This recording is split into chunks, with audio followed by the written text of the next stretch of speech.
Are you new at wholesaling and you don't know whether you should lock up a contract or not because you're not sure about your numbers, whether you have it at the right price?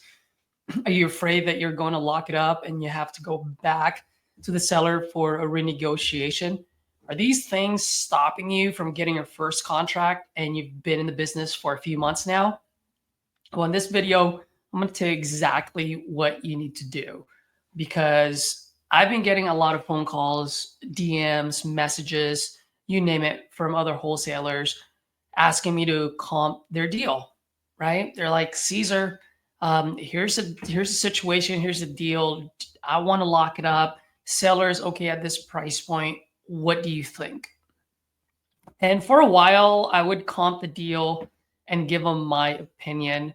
And quite frankly, it is helpful to hear feedback from other folks within the industry to see if it is at the right price or not. But then I started thinking maybe I may actually be doing you guys a disservice by comping your deals. Okay. What I mean by that is, what if I say, no, it's not a deal at that price point, right? Um, But what if it is? What if your ARV was wrong? What if your rehab cost was wrong? There are so many variables in a deal that a lot of people don't take into consideration, right? One, your ARV can be wrong. Two, your rehab can be wrong. Three, there are market situations that's happening that we can't see through our screen, right? Through our monitor. And so there are so many things that's happening. Oh, and one other thing too is that there's always a buyer for every deal, and you just got to find that buyer.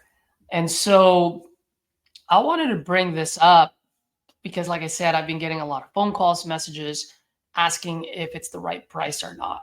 And so the question that I want to ask is, do you know how to comp? How are you comping? Okay. Are you following the 70% rule that pretty much doesn't really work anymore unless you're dealing with a hedge fund?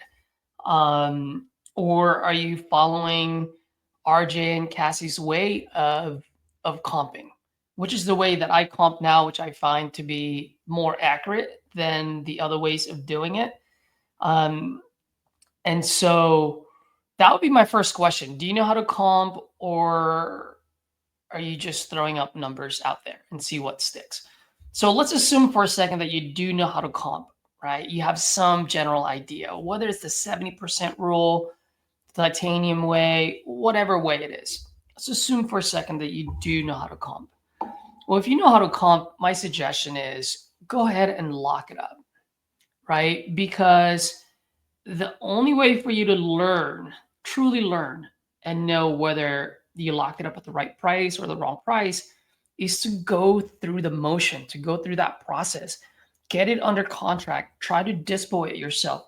And if you don't know how to dispo and you don't have the dispo tools, talk to a dispo team, have them dispo it, right? They'll give you a feedback. If one dispo team tells you it's not a deal, ask why.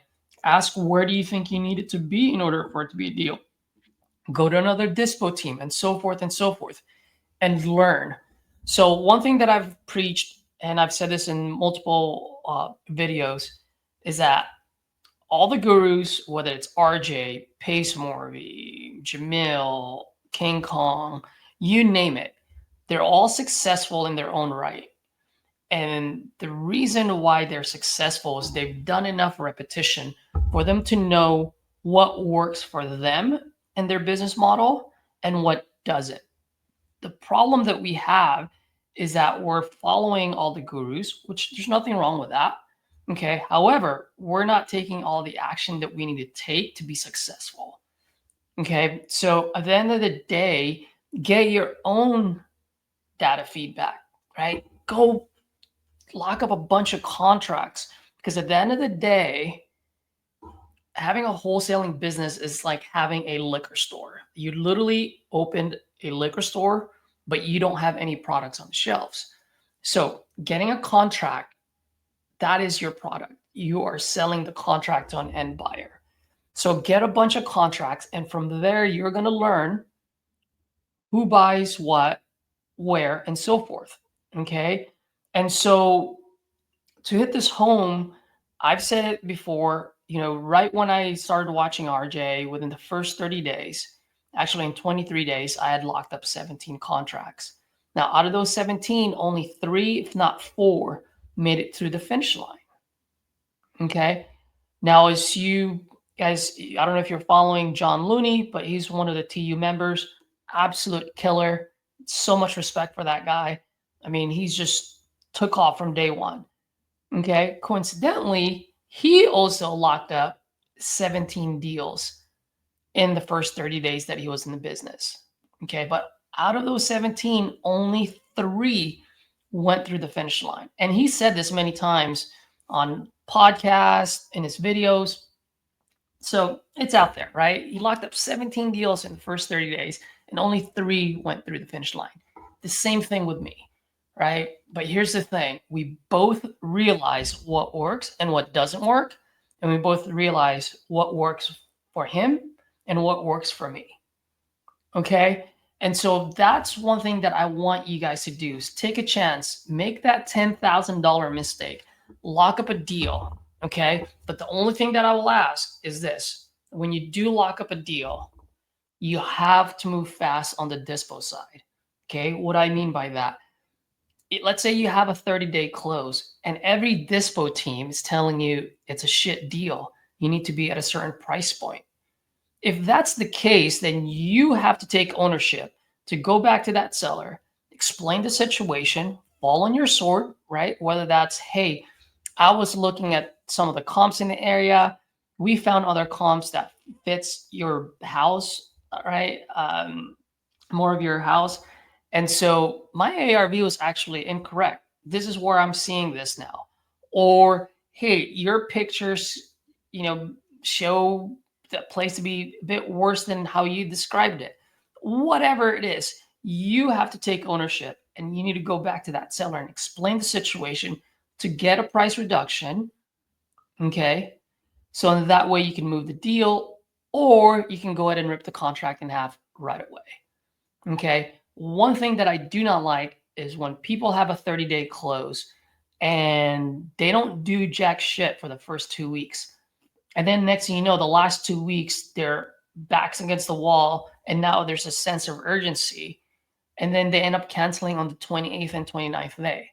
So for me, there's something wrong with that, right? Why? Because then you're locking up the seller on a 30-day contract, and you're not giving them any feedback until the 29th day, when you knew for a fact by the third day, within the first 72 hours, that your deal is not a deal. Okay. And that's something where, morally, I'd rather have you just go back to that seller and rip that contract in half in the first 5 days, right? First 3 days, whatever it is. Why? Because you didn't waste their time. Okay. So I just wanted to kind of bring this back here. At the end of the day, guys and gals, don't be afraid. Don't worry too much. Just look at the problems in front of you and look to create more problems. What I mean by that, your first step is to get good at closing, so that way you can get contracts, meaning put products on the shelves. Once you figure that out, then now the next set of problems is what? How do I dispo this? See, a lot of people think about all the other things before they even do the first step, right? So lock up a contract, figure out how to dispo. And from there, you guys are going to learn, and it's going to make a lot more sense to you when someone says, whether it's a dispo team or the end buyer, tells you that it's not a deal, and here's the reasons why. It hits home. It's closer to the heart to mind. Well, you remember why it's not a good deal. And so as you go and you lock up those contracts, they don't make it to the finish line. It's always a learning lesson for you. And for me, that's the most important thing, more than the money. Because if you do that and you continue to learn, well, guess what? You're going to be successful in the business, whether that's in the first 6 months, a year, 2 years, 3 years, however long that may take. Okay, so I just wanted to get this video out there because I want to make sure that you guys are taking your chances. You guys are out there locking up these deals, and most importantly, please, please swallow your pride, swallow your ego. When the dispo team and end buyers or other wholesalers that's been in the business long enough tell you that it's not a deal, do not take it personally, but instead ask why. Why is it not a deal? Explain to them why you thought it was a deal, and then hear them out and listen. And that is how you will learn. And the more you do that, you might just be like John Looney or myself, lock up 17 deals, only 3 of them make it through. But those 14 deals, man, we learned so much from them. Okay. And one last thing, if you don't agree with anything that I said, I would just like to ask you, if I were to give you 3 deals to close this month for you to get paid on, would you raise your hand? Would you like it? You probably would. But if I told you that you would have to lock up 17 deals in order to get paid on 3, would you still do it? That is the difference. All right. Hope you guys liked it. If you learned something here, drop it in the comments below. Drop your key takeaway. If you disagree with me or if there's a better way of going about it, please leave it on the comments below as well. At the end of the day, this channel is all about growing together and inspiring each other. And if you're new, subscribe. And if you learned something here, smash that like button. Really appreciate it. You guys have a good one.